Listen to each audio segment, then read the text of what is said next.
하겠습니다. 하나님 말씀 욥기 16장이 되겠습니다. 욥기 16장. 욥기 16장입니다. 구약 성경 776쪽 가량에 있습니다. 1절부터 우리 11절까지만 합독으로 봉독하겠습니다.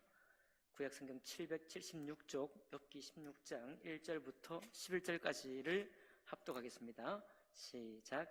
욥이 대답하여 이르되 이런 말은 내가 많이 들었나니 너희는 다 재난을 주는 위로자들이로구나. 헛된 말이 어찌 끝이 있으랴. 내가 무엇에 자극을 받아 이같이 대답하는가. 나도 너희처럼 말할 수 있나니 가령 너희 마음이 내 마음 자리에 있다 하자. 나도 그럴듯한 말로 너희를 치며 너희를 향하여 머리를 흔들 수 있느니라. 그래도 입으로 너희를 강하게 하며 입술의 위로로 너희의 근심을 풀었으리라. 내가 말하여도 내 근심이 풀리지 아니하고 잠잠하여도 내 아픔이 줄어들지 않으리라. 나로 피로하게 하시고 나의 온 집안을 패망하게 하셨나이다. 주께서 나를 시들게 하셨으니 이는 나를 향하여 증거를 삼으심이라. 나의 파리한 모습이 일어나서 대면하여 내 앞에서 증언하리이다.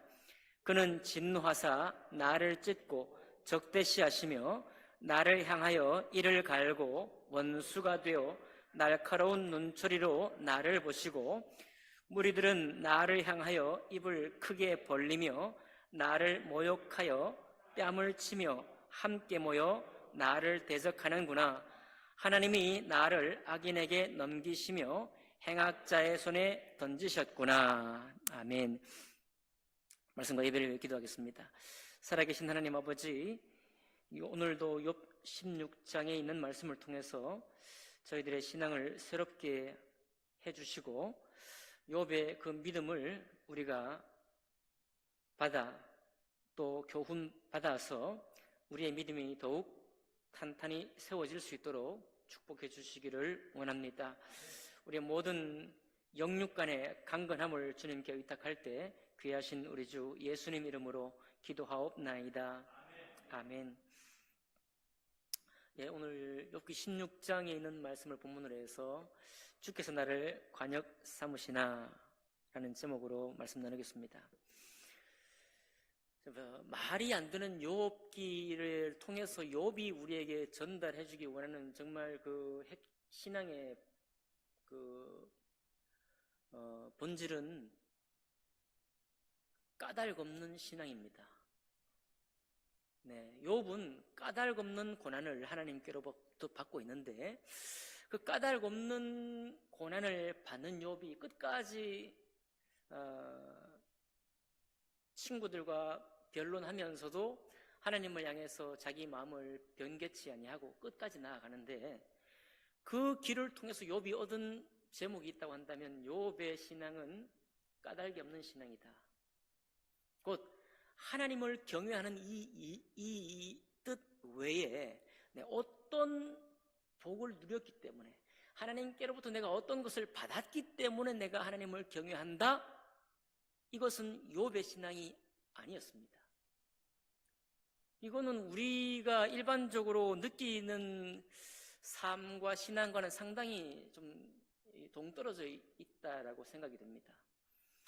우리는 여러분과 저는 신앙이 어릴 때 아직 하나님의 살아계심이 충분히 이해되지 못했을 때 우리가 어린 마음으로 기도할 때 주님이 속히 들어주시는 그런 경험도 우리가 갖고 있고 또 하나님이 보이지 않았을 때 마치 하나님을 느낄 수 있는 어떤 경험도 우리에게 주신 분이 또 하나님이십니다. 그런 것이 없더라도 몸된 교회를 통해서 신앙생활을 하다 보면서 어느새 특별한 이유를 알지 못하지만 교회를 통해서 하나님을 섬기는 예를 내가 자연스럽게 체득한 그런 분도 계시죠. 그런데 그 모든 신앙이 다 무언가 하나님께로부터 받았다. 내가 뭔가 하나님을 믿었을 때 그 믿음, 그 신앙을 통해서 내가 무언가 어떤 것을 받았다라고 하는 간증이 은연중에 거기에 있습니다. 우리가 다 마찬가지죠. 그것이 없이 어떻게 하나님의 살아계심을 믿을 수 있으며 하나님의 이 뜻을 순종하며 나아갈 수가 있겠나라고 싶기도 합니다. 오늘날 우리가 살아가는 세계에서는 이 뜻을 자기 생명처럼 존중한다는 것은 상당히 옛날 버전 같아요. 요즘은 유익이 있고 어떤 이해관계 속에서 특별한 어떤 이득이 있거나 어떤 뭔가 만족이 있지 않고서 어떤 관계를 유지해 간다는 건 쉬운 일이 아닌 것이죠. 안중근 의사 같은 경우에요. 요즘 뭐 신문에 종종 나오는데 독립운동한 후손들이 제대로 못 먹고 산다 뭐 이런 얘기 있잖아요. 여러 사람들은 우리가 국가보훈처 같은 데서 이렇게 6.25 참전 용사들은 이렇게 챙겨주고 있지만은 일제 때 독립운동했던 자손들은 못 먹고 산다 뭐 이런 이제 보도를 많이 보고 있습니다. 안중근 의사가 그걸 알고 뻔히 알고 만약에 동일한 일제 치하에 있었다고 한다면 그분이 조국과 민족의 독립을 위해서 그렇게 헌신하셨을까?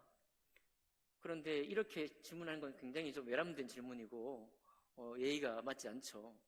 안중근의 생애를 보면 그 죽음 앞에서 있던 그분의 당연히 두려움도 있었겠지만은 두려움 가운데서도 그분이 의연했던 모습을 우리가 기록이나든지 여러 매체를 통해서 확인하잖아요. 그럼 확인하게 되면 그분은 자기 생명하고 이 민족의 어떤 그 뜻을 같이 볼 수 있는 정도의 인물이었다 이렇게 생각이 될 만하죠. 얼마나 이분이 놀라운 사람이었는지 그가 이제 이토 히로부미를 맞죠? 네. 이토 히로부미를 이렇게 죽인 그 일 때문에 그 치바 조시치라는 일본의 간수는 이 안중근 의사 리순 감옥에 있을 때 죽이려고 했대요. 총을 빼가지고 법정이 있지만은 법정에서는 시간이 많이 필요하잖아요. 요즘도 우리가 뭐 법은 항상 시간이 필요한데 자기 권총을 빼가고 죽이려고 했다는 겁니다. 아주 분노에 차가지고 자기 민족의 일본의 지도자를 죽였으니까. 그런데 이 사람이 이제 안중근하고 이야기하는 과정에서 그렇죠? 당신은 지금 오해하고 있다. 내 뜻을 안중근이 그렇게 말하고 여러 가지 수감 생활 중에 주고받는 대화 속에서 이 사람이 간수가 감화를 받았다는 것 아니겠습니까? 감동을 받아서 당신이 군인으로서 나라를 위해서 한 일이므로 이게 나중에 이제 감동을 받아가지고 바로 그런 뜻이 아니겠는가 하고 너무 감화를 받은 나머지 미야기현인가요? 일본에 자기 고향에 돌아가서 안중근의 영정과 위패를 모셔놓고 그리고 자기 후손들에게 대대로 안중근의 영정 위패를 모시도록 하고서 세상을 떠났다는 거 아닙니까? 예, 얼마나 그 안중근의 기계와 뜻이 높았으면 적장이고 단이 우리의 어떤 민족의 뭐 지나친 원수였던 일본의 또 일본 간수 입장에서는 자기 나라의 원수인 안중근에 대해서 오히려 감동을 받고 그분의 영정을 모신다는 게 보통 이 문제는 아니죠. 그러니까 어떻게 보면 요즘은 뭐 옛날 같은 이런 의로움에 낭만은 없는 시대다 이렇게 막 이런 이제 시대에 살고 있긴 하지만은 그러나 성경에는 우리에게 늘 보여주고 있는 그 가치관이 성경 말씀 우리에게 깨우치기 원하시는 그 중요한 그 가치를 보면 과연 안중근 의사와 같은 그런 자기의 목숨과 뜻을 하나로 볼 수 있는 정도의 그런 기계, 그런 정도의 뜻을 우리 주님께서 기뻐하신다 이렇게 이해를 할 수가 있을 것 같습니다. 어디에서 볼 수 있냐면 여러분 뭐 여러 가지 볼 수 있는데 다윗의 그 참모 중에 친구이자 참모였던 후세가 있죠. 후세. 그러니까 아들 압살롬이 다윗을 이제 공격해서 이스라엘의 모든 마음들을 다 압살롬이 다 가져가고 다 마음을 얻은 후에 다윗 아버지 왕국을 치러 올라온 압살롬. 그 압살롬을 도운 그 참모는 아히도벨이고 다윗을 도운 참모는 후세입니다. 친구이자 후세. 다윗은 도망가고 후세를 이제 첩자처럼 이제 예루살렘 궁에 다윗 궁에 보내는 거죠. 보내가지고 후위를 하도록 합니다. 그랬을 때 궁궐을 접수한 아들 압살롬이 이제 얼마 멀리 도망가지 못한 다윗과 다윗 군대를 이제 섬멸하기 위해서 이제 아히도벨에게 책략을 베풀라 했는데, 아히도벨은 지금 당장 쫓아가서 일거에 그죠? 모든 전멸시켜야 된다, 이렇게 이제 책략을 냈고, 후세는 다른 안을 냈죠. 그렇지 않다, 이제 저들은 지쳐있기 때문에 우리가 나중에 가서 다윗 한 사람만 목을 베면 이 전쟁은 가볍게 끝날 수 있다, 이렇게 이제 책략을 베풀었는데, 압살롬이 결국 어떻게 선택했습니까? 다윗의 참모했던 후세의 말이 훨씬 더 합당하다고 여기고 아히도벨의 그 책략을 거절했잖아요. 제가 언젠가도 말씀드렸지만 아히도벨은 성경이 증명하기를 이 사람은 하나님의 영에 감동된 사람인 것처럼 모든 베푸는 지혜와 책략이 다 하늘과 통해 있다라는 인물이었습니다. 어마어마한 제갈공명이 비교할 수 없는 그런 놀라운 인물이죠. 근데 그 놀라운 인물의 베풀었던 뜻을 압살롬이 저버리자 아히도벨이 선택한 것이 있죠. 조용히 고향에 들어가가지고 목욕하고 자기 생명을 끊어버렸습니다.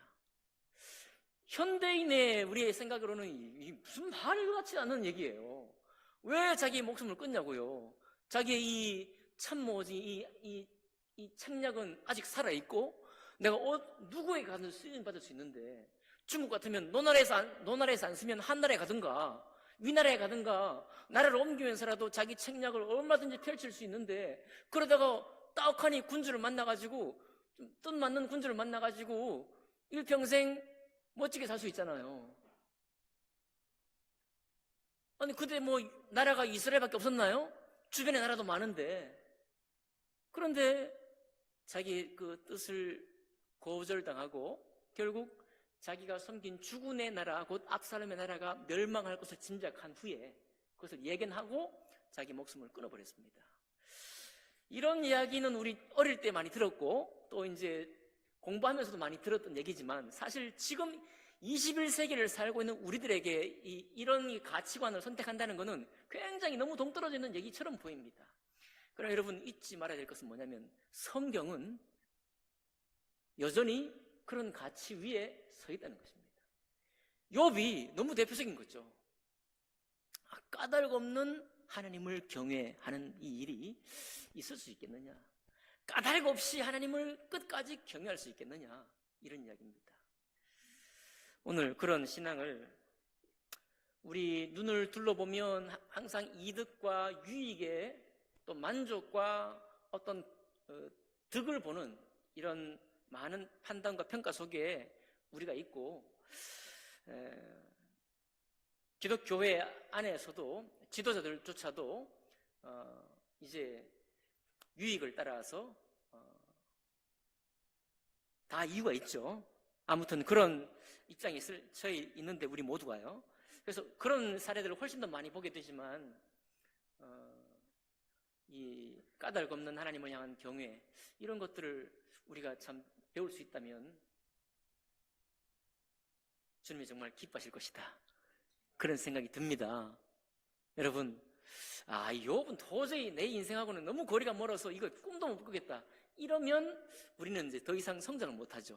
더 이상 신앙이 자랄 수가 없어요. 그런데 비록 나와 욥의 거리가 있지만은 이게 정말 시대적인 시대착오 같은 정도의 그런 간극이 있지만은, 그러나 욥을 하나님이 기뻐하셨다면, 정말로 까닭 없는 경외를 하나님이 정말 기뻐하시고 원하신다고 한다면, 나도 오늘날 신앙생활하는 나에게도 이와 같은 믿음이 있기를 원하는 것은 마땅하다, 그런 말씀 드립니다. 이제 먼저 욥을 이 16장은 크게 세 개의 대지로 나눠져 있습니다. 첫 번째, 오늘 여러분과 제가 읽은 16장 1절부터 이 11절까지는 욥의 친구 엘리바스가 욥을 이제 또 뭐라고 그랬죠? 뭐라고 그랬습니까? 여인의 후손 중에, 여자에게서 난 사람 중에 죄 없는 사람이 있느냐? 이건 너무너무 강력한 언어예요. 오늘날 신학을 배우고 이 교회 생활한 누구든지 우리 속에 아주 저 밑바닥에 감춰져 있는 이 확실한 판단이 있는데, 그것은 죄 없는 사람은 없고 죄에 연약하지 않는 사람은 없고 언젠가 죄에 넘어진다면 죄에 넘어질 것이다, 이런 것입니다. 우리가 죄 용서받았지만 우리의 죄는 우리에 가까이 있고 언제나 우리는 죄에 연약한 사람이다. 왜냐하면 존재 자체가 죄에게서 난 사람이요, 육신을 입고 있는 동안에는 이것을 벗어날 수 없다라는 것을 우리가 알고 있기 때문에요. 그렇죠? 성경도 이것을 증명하고 있잖아요. 성경도 이것을 무수히 말하고 있습니다. 그런데 여러분, 제가 최근에 깨닫고 있는 건 뭐냐면, 하나님은요, 불상이나 이런 이 보이는 우상을 섬기는 것보다 무엇을 더 원치 않는가 하면, 하나님이 많은 말씀을 주셨잖아요. 그 중에 어떤 말씀을 굳게 붙잡고 다른 말씀을 그 위에 세운다면 그 굳게 붙잡은 말씀을 하나님은 우상이라고 여기시는 것 같아요. 하나님은 이 모든 말씀의 주인이시고 이 모든 말씀이 다 하나님의 본성이세요. 하나님의 본성이 이 모든 말씀이신데, 우리가 우리의 신앙의 판단과 말씀의 어떤 부분에 어떤 특별한 말씀을 다른 모든 말씀을 세우는 주춧돌로 삼고 있을 때, 예수는 그리스도 말고 말이죠, 그 밖에 모든 말씀을 우리의 신앙의 주춧돌로 삼고 있을 때, 그게 바로 어떻게 보면 그 주춧돌 된 말씀이 우리의 신앙의 우상이 되는 거예요.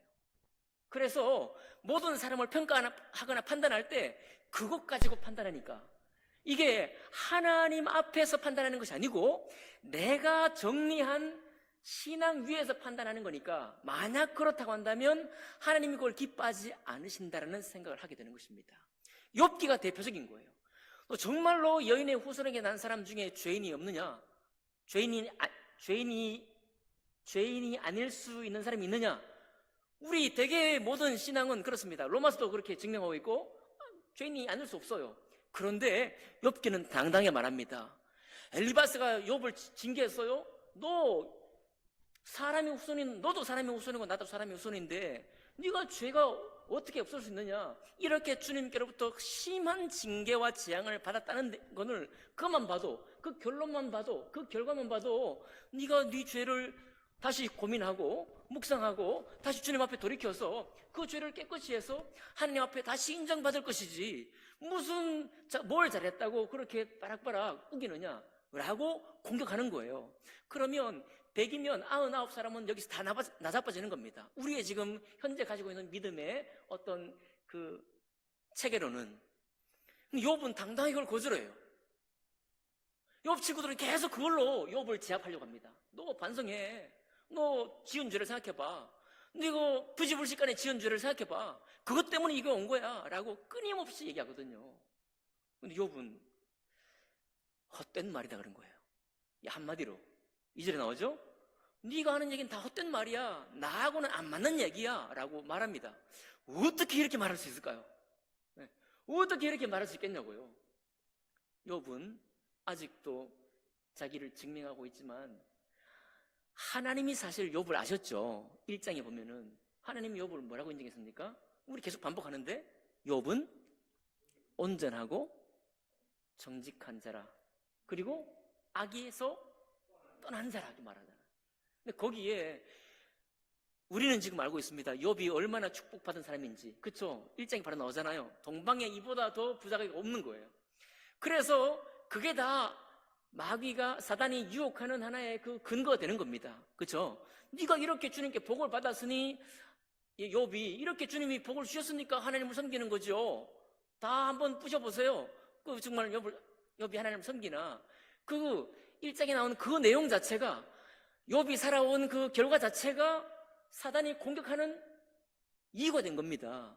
그런데 하나님이 너무 자신 있게 말씀하신 게 뭐냐면, 욥은 그렇지 않다라고 확증을 하잖아요. 2번이나 반복해서. 그 확증은 뭐냐면, 까닭 없이 하나님을 섬기겠느냐라고 말했지만 사단은, 하나님은 신뢰하는 게 뭘 신뢰하는가 하면, 욥은 하나님을 경외하는 데 있어서 그는 까닭을 가지고 있지 않는 사람이다, 이런 얘기예요. 온전하고 정직하고 악에서 떠난 사람이라는 얘기는, 당세의 의인이라는 얘기는 하나님을 경외하는데 그가 이유가 없다는 겁니다. 하나님이시기 때문에 경외한다는 거예요. 예, 하나님이시기 때문에 그것만으로 우리 욥은 경외한다라고 하나님은 그렇게 믿고 있는 겁니다. 근데 아직 그건 이제 우리만 아는 사실이고 욥은 모르잖아요. 욥은 모르는 것처럼 지금 나와 있으니까 욥이 지금 답답하면서 말합니다. 이 헛된 말이야. 모든 사람이 그 말이 진실이라고 말할 때 욥은 당당하게 말하는 거예요. 너 헛된 말이야. 나하고는 맞지 않는 말이야 라고 당당하게 말합니다.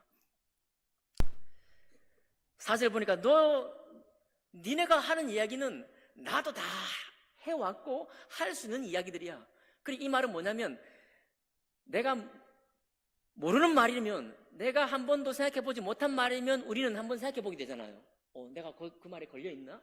욥은 다 자기 스스로를 스캔해 본 겁니다. 신앙생활 하면서 이 말이 나를 넘어뜨릴 말이냐 해보니까 아닌 거예요. 아닌 겁니다. 이미 그 말을 통과한 말이에요. 욥은 까닭없는 믿음을 가지고 있기 때문에 다 통과한 말입니다. 그 통과한 말을 가지고 자꾸 욥의 친구들이, 특히 엘리바스가 강하게 정죄를 하니까 욥이 이렇게 말하는 겁니다. 그러면서 너희가 입술로 나를 위로해도 모자랄 텐데 너는 자꾸 내가 이미 근심 중에 있는데 근심에 근심을 더하는 말뿐이다. 아무런 위로도 되지 않는다라고 말하고 있습니다. 내 아픔은 줄어들지 않고. 그러면서 이제 욥은 말하는 거예요. 이제 주님을 또 향하고 있는데 뭐라고 합니까? 원망의 말이 아니라 마치 법정에서 변호사를 향해 말하는 것처럼 주께서 나를 시들게 했다라는 거예요. 예. 주님이 나를 시들게 했다는 겁니다. 주님이 까닭 없이 무슨 일인지 모르지만 주님이 나를 시들게 했고 나를 향하여 증거 삼으시고 나의 파리한 모습을 대면해서 나를 친다는 것입니다. 오늘 말씀의 제목처럼 12절에 보니까 나를 세워 주님의 관역을 삼으신다 이거예요. 하나님이 나는 이유를 모르겠지만 나를 관역 삼으시고 관역된 나를 향해 화살을 무수히 쏘고 있다는 겁니다. 이거를 그러니까 누구한테 말할 수 있어요? 이런 이 어려운 형편을 당한다면 누구에게 이 억울함을 호소할 수 있습니까? 호소할 수는 없는 어려움을 당하는데 결국 욥이 바라볼 수 있는 유일한 분은 하나님밖에 없는 거예요. 아니, 바라본다는 게 소망으로 바라보는 게 아니라 이유, 나에게 이런 어려움과 재앙을 주는 분이 누구냐고 아무리 따져보고 생각해봐도 한 분밖에 없는데 그분이 누구예요? 하나님이라는 겁니다. 기가 막힐 노릇이죠. 우리로서는, 현대인의 신앙으로서는 생각할 수 없는 것입니다. 어떻게 이런 일이 있을 수 있어요? 이러고도 하나님이십니까? 이러고도 우리에게 우리를 사랑하시는 하나님이라고 우리가 고백할 수 있나요? 많은 사람들이 어떻게 보면 우리는 많은 것을 바라지 않는다고 또 고백을 해요. 그렇죠? 하나님, 내가 다 바라지 않습니다.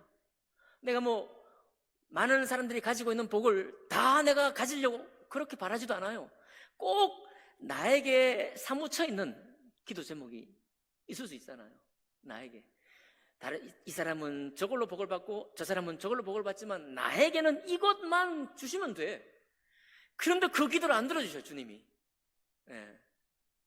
그런 거 있습니다. 그런 거 있어서 교회를 떠나기도 하고 혹은 교회를 옮기기도 하고. 네. 여기서는 이 교회의 신앙으로는 안 되는가 보다. 다른 교회 가서 한번 하나님 믿어봐야지. 이렇게 하나님을 관계를 끊지는 못하니까 교회는 끊고 하나님과의 관계를 계속 유지하려고 하는 그런 사람도 있고 그렇습니다. 다 아픈 고백 아니에요? 다 이해되잖아요. 네. 다 원하는 것도 아니고 이거 하나만 내가 구했는데 그걸 안 들어주셔요. 그러면 다른 거 다 주셔도 감사도 안 한다는 게 아닙니다. 감사할 제목도 있어요. 왜 없겠습니까? 신앙생활 하는데. 감사할 제목 많이 있지만 그 결정적인 것 안 주시는 거예요. 얼마나 그 마음이 답답해요. 누구에게 화선하겠습니까? 욥의 심정이 그보다 훨씬 더 심하겠지만 욥의 심정이 그런 거예요. 그러니까 하나님이 나를 관역 삼으신다 이렇게 얘기를 합니다. 13절에 보니까 나오죠. 그의 화살들이 사방에서 날아와 사정없이 나를 쏘므로 그는 내 콩팥들을 꿰뚫고 그는 내 쓸개가 땅에 흘러나오게 하시는구나. 너무 처절한 거예요. 이게 처참한 겁니다. 웬만하게 때리는 게 아니라 도저히, 그러니까 욥을 변호해 줄 사람이 지구상에 없는 거예요. 예. 욥에게 가장 친한 친구들이 세 친구였잖아요. 반복해서 말씀드리지만 이 세 친구야말로 하나님과의 만남을 서로 지혜를 주고받았던 사람들이고, 많은 믿음에 연약한 사람들을 때로는 권면했던 사람들이고, 이 세 사람이, 네 사람이 함께 모여서 말을 할 때 서로가 격려하고 서로를 자극을 주고 서로를 축복했던 사람이 이 세 사람이잖아요. 그런데 이 살아있는 이 지면 위에 욥을 변호해 줄 사람이 없는 겁니다. 근데 누구까지 변호를 안 해주셔요? 하나님까지 변호를 안 해주시는 거예요. 그냥 무수히 많은 화살만 쏘아대시지 하나님도 이런 반구가 없어요. 무슨 이유를 말씀도 안 하시고 무슨 위로의 무슨 작은 구름조차도 보여주지 않는 겁니다. 그러니까 욥이 지금 눈물이 막 철철 넘쳐나는 거죠. 16절 보니까 내 얼굴은 울음으로 붉었고 내 눈꺼풀에는 죽음의 그늘이 있구나. 이제 욥이 기다릴 건 하나밖에 없는 겁니다. 죽는 것밖에 없어요. 그러니까 억울함을 해소하지도 못하고 이 억울한 마음을 어떻게 위로받지도 못한 채로 금방 죽음이 다가오고 있는 것입니다. 그런데 17절에 딱 가면 여기 다 신앙을 떠날 것 같은 상황에 내몰렸는데도 불구하고 욥이 고백해요. 17절 우리 같이 읽어볼까요? 17절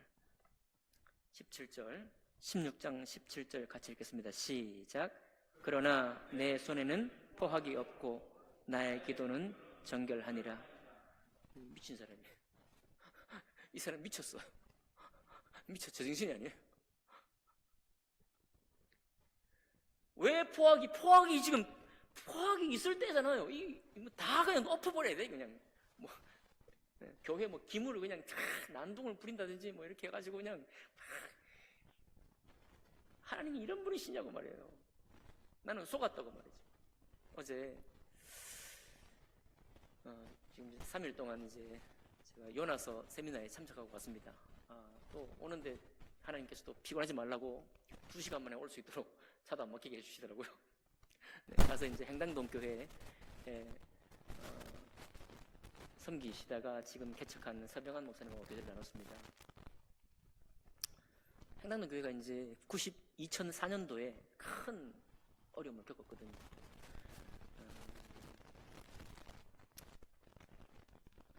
남의 얘기이긴 하지만은 우리 성침의 아픈 역사이지만 공개된 역사이기 때문에 제가 잠깐만 말씀을 드리겠습니다.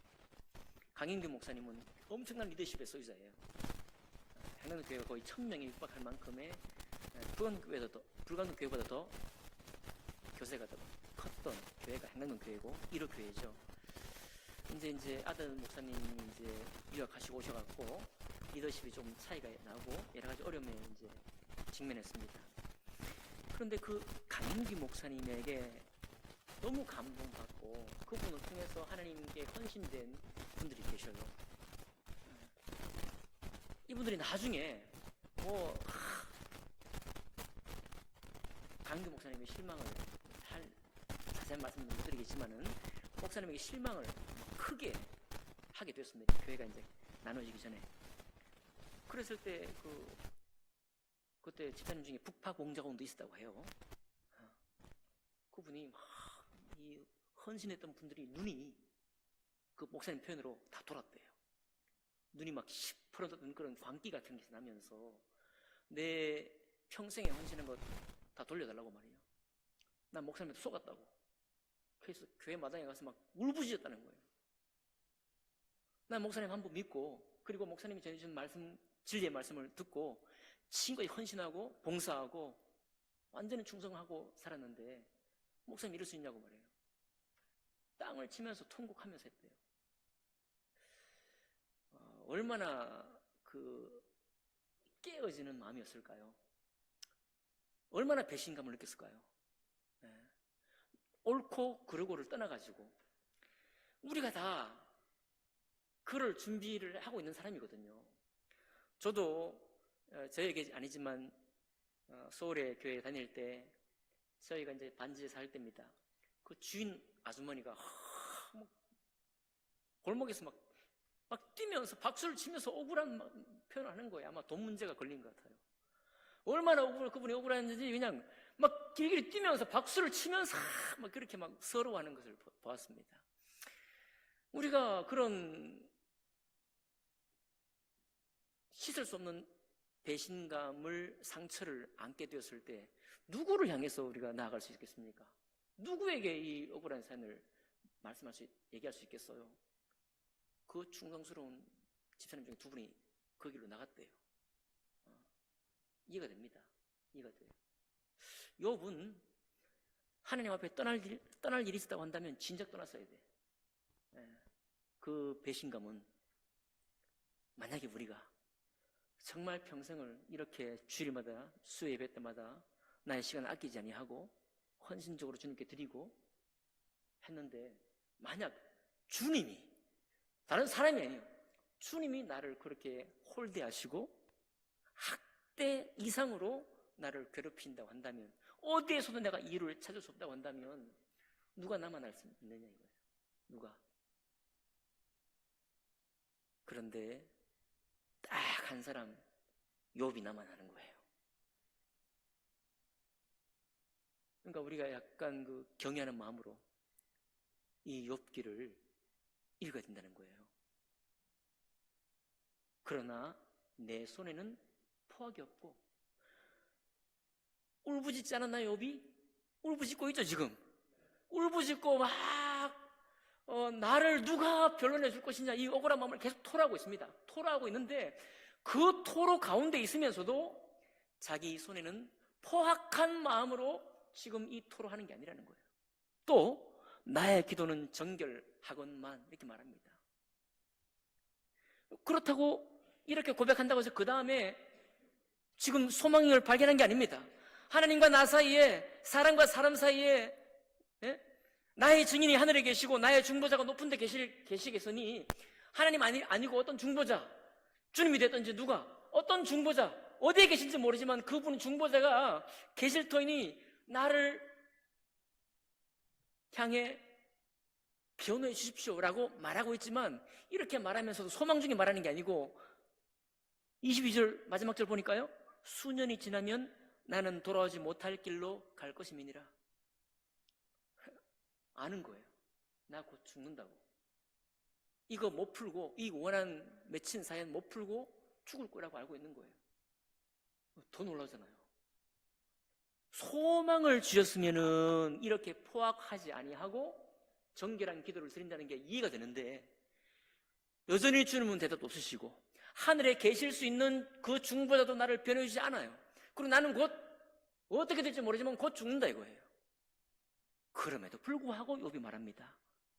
내 손에는 포악이 없고 내 기도는 정결하건만, 라고 말하는 거예요. 너무 상식 초월 아닙니까? 우리 눈으로, 우리의 경험으로 바라보는 사람들의 신앙을 초월하고 있지 않나요? 그런데 참 주님도 대단하셔요. 이런 신앙을 우리에게 들려주고 계시잖아요. 이런 신앙을 우리에게 제시하고 계시잖아요. 욥을 통해서.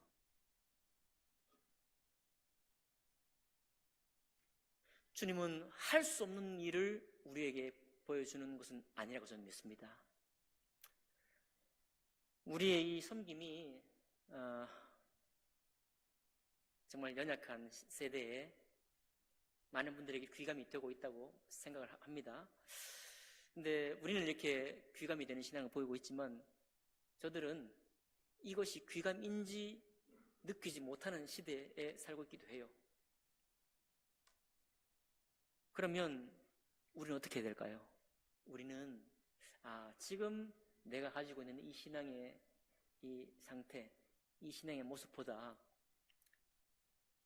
더 분명한, 하나님을 경외하는 분명한 나만의 이유를 가지고, 또 그것을 얻기를 원해서, 다른 사람은 예배에 참여하는 거 가지고 뭐라고 할지 모르지만 그거 아니고도 이 예배만이 아니라 나의 살아가는 모습 가운데에서 저분에게 신령함이, 저분이 저렇게까지 할 이유 혹은 까닭이 없어 보이는데도 그분이 저렇게 신앙생활을 한다는 것이 알게 모르게 풍기거나 느껴지는 상태가 된다면 아무리 악한 세대라도 보게 될 것이고 느끼게 될 것이고 감동하게 될 것이다, 그렇게 생각합니다. 그러니까 어떻게 보면 열쇠는, 신앙생활과 교회 열쇠는 먼저 된 자들에게 있다 라고도 말할 수 있는 거죠. 먼저 된 우리에게 우리가 열쇠를 쥐고 있다, 이렇게 볼 수도 있는 겁니다. 끝으로 말씀드립니다. 욥의 이 고백, 17절의 이 고백, 이 어려운 가운데 있는 욥이 그 마음에 위로도 받지 못하고 소망도 얻지 못한 채로 한 이 고백, 그러나 내 손에는 포학이 없고 나의 기도는 정결하건만 라고 하는 이 믿음을 우리가 옆방이라도 행랑채라도 잠깐 모셔놓고 그 믿음을 본받아 보겠노라고 한번 꿈꾸어보는, 품어보는 여러분과 제가 되기를 주님 이름으로 축복합니다. 기도하겠습니다. 귀하신 주님, 감사합니다. 참 하나님은 우리의 모습이나 우리의 상태와 상관없이 주님께서 우리에게 선물하기 원하시는 그 믿음의 본을 우리에게 아낌없이 보이셨습니다. 욥을 통해 이와 같은 놀라운, 참으로 까닭없는 신앙의 본을 우리에게 펼쳐 보이셨습니다. 이제는 우리가 응답해야 할, 또는 응답하고자 하는 그런 때인 줄 압니다. 아버지 하나님, 우리가 낮은 눈을 버리고 세태를 쫓았던 그런 생각들조차 뒤로 하고 욥의 이 참된 경외를 배워갈 수 있는 우리의 남은 여생이 될 수 있도록 축복해 주시옵소서. 그렇게 우리를 힘있게 도와주시고 우리가 스스로 또한 하나님 앞에 정결케 됨으로 이 시대 가운데 살고 있는 많은 사람들에게 하나님을 경외하는 것이 어떤 모습인지를 조금이나마 드러낼 수 있는 참된 믿음이 될 수 있도록 도와 주시옵소서. 그렇게 도우실 주님 감사하고 또 모든 영광을 주님께 돌려드릴 때 귀하신 우리 주 예수님 이름으로 기도하옵나이다. 아멘.